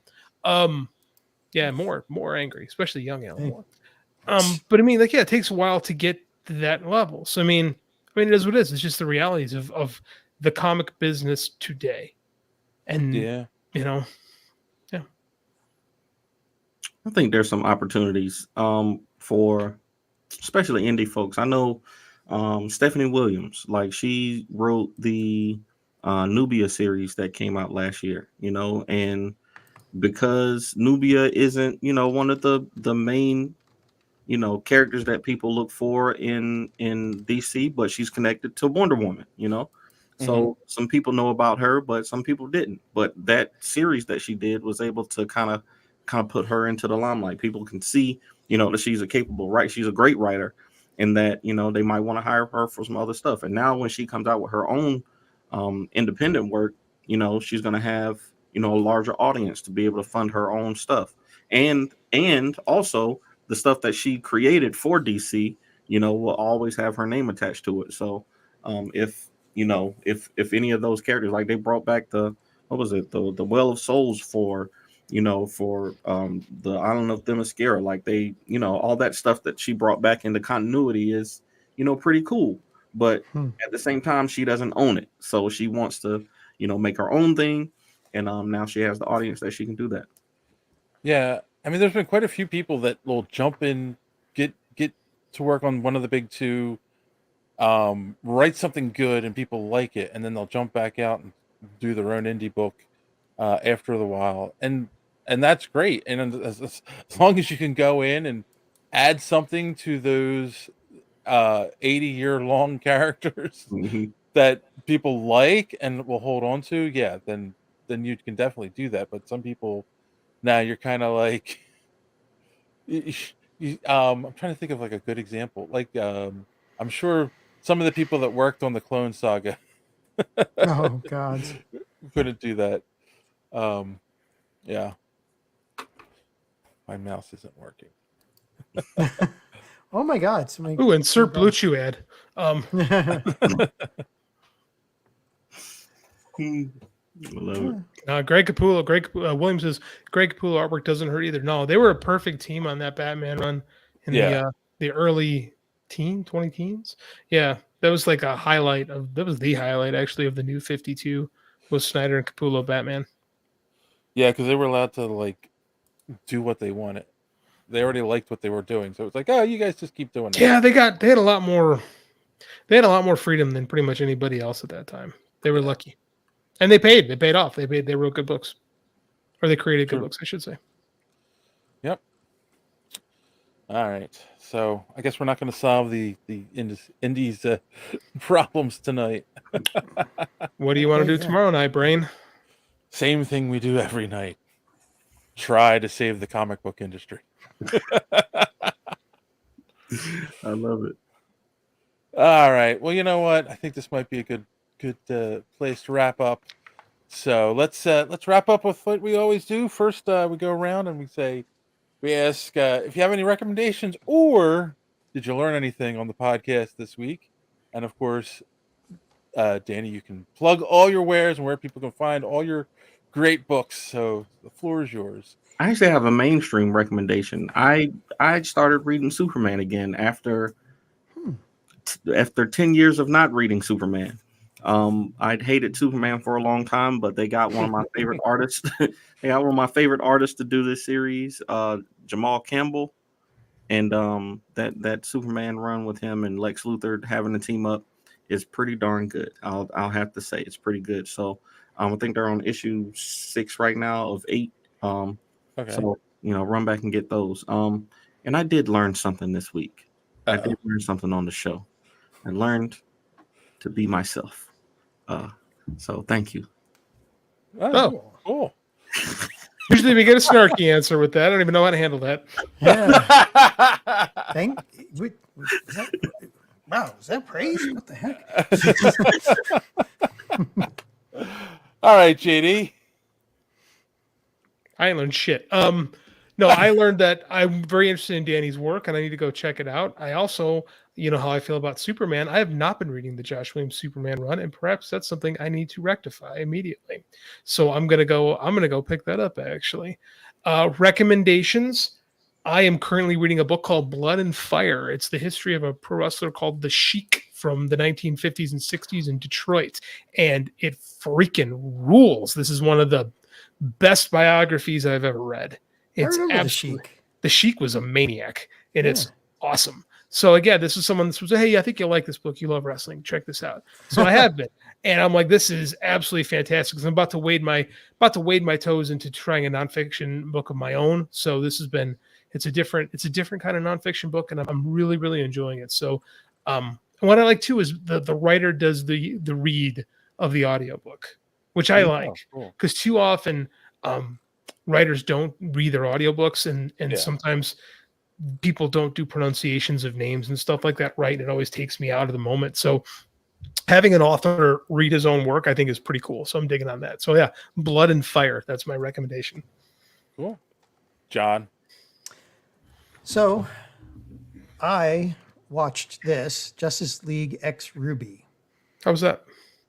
It was actually really good. put out by DC. It's a crossover between Justice League and Ruby, RWBY, Wow. from Rooster Teeth. Yeah. And it's interesting because it in the continuity of Ruby, it actually happens in a specific place. And this is part 1. So there will be a part 2 apparently. And there's no release date for it yet, but I can't wait to see it. It was actually done really well. It was, and the thing is, if you want to watch it, you have to know something about the world the world that Ruby's in. And because there are different rules, and when the Justice League ports into there, they take on those characteristics, which makes it really interesting. And I can't wait to see, because I'm sure the next one is going to be the Ruby characters going into, the DC universe.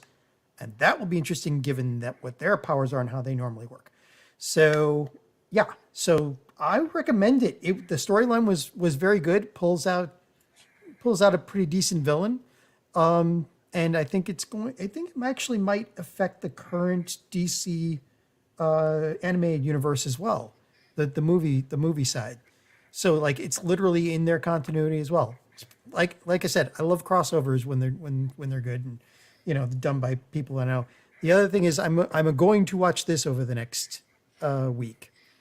So I've heard it's actually not good from a couple of different people. Yeah, I don't know. Like every once in a while, like it used to be DC animated stuff was like just the best, regularly kicking Marvel's ass. Now they've been hit and miss. Like the Justice League Dark was awesome. Batman Ninja. Just don't even go there. My other show, my podcast partner who's not a comic guy, watched that particular movie and he loved it. He thought it was great. I had to explain. No, not Ninja. The one you had, the Doom that Came to Gotham. Oh yeah. He had no idea who Lovecraft was. Okay. So he was like, "Oh, it's like horror Batman. It's really cool." And so I had to kind of break it down a little bit for him, which is weird to do in a wrestling show.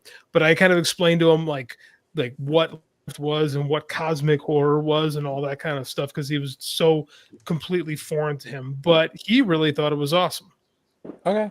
So I haven't watched it. I've just heard from a couple different people it wasn't as good as some of the other stuff they put out. So. Yeah, I think it's so different. So maybe. Are those streaming or are they on Max or are they just on Blu-ray? They're on Max. That's how my friend saw it. Yeah, Max now, not Right, HBO Max. HBO is dead. Long live Max. Yeah. So, yeah, I don't. Yeah, I always get the Blu-ray though because because look at how the streaming things. They just changed to Max, but who knows what'll happen next and. We have gotten to the point where a lot of the streaming places a lot of the streaming services are starting to pull stuff off now. Very true. They're starting to get the idea. They should have read from Disney's playbook. You put something out there, and then you take it away, and then you say, "Oh, we're gonna, debut it at this day for a couple of weeks," and drive those subscriptions like that. Yeah. I think I've heard Disney's pulling stuff off people aren't watching. So go figure. There is a limit to how much you can make available for streaming. Yeah. There's a cost benefit analysis that's going on now. They used to think, oh, we'll just make everything available and it'll drive all these subscriptions because these people go in, they have all this stuff.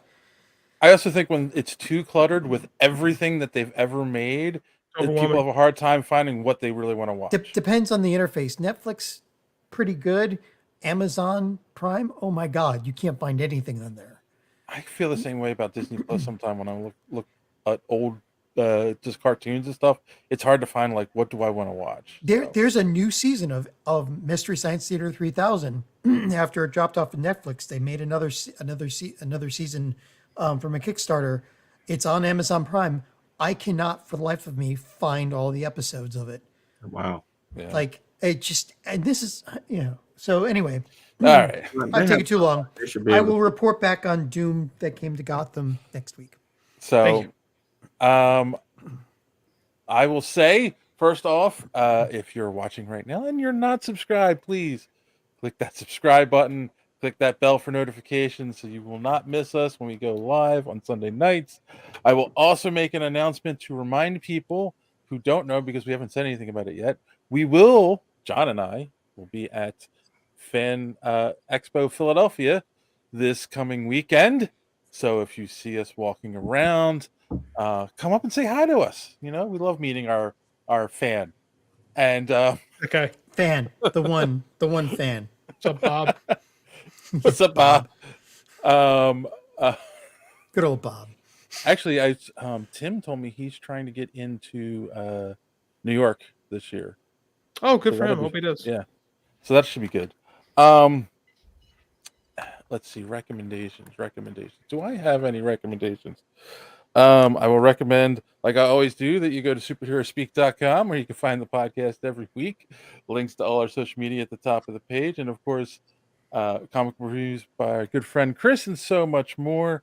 And I'm going to recommend, this is, I should have told you guys earlier, make sure you see Across the Spider-Verse, because that is what we will be talking about on next week's episode. Oh, wow, that's this weekend. Wow, I forgot that was coming out this weekend. Yeah, Wow. It's Thursday, June 1st. So, yeah, so make sure you check that out. And as always, thanks for listening, and don't let your kid get caught in the door. Have a good week.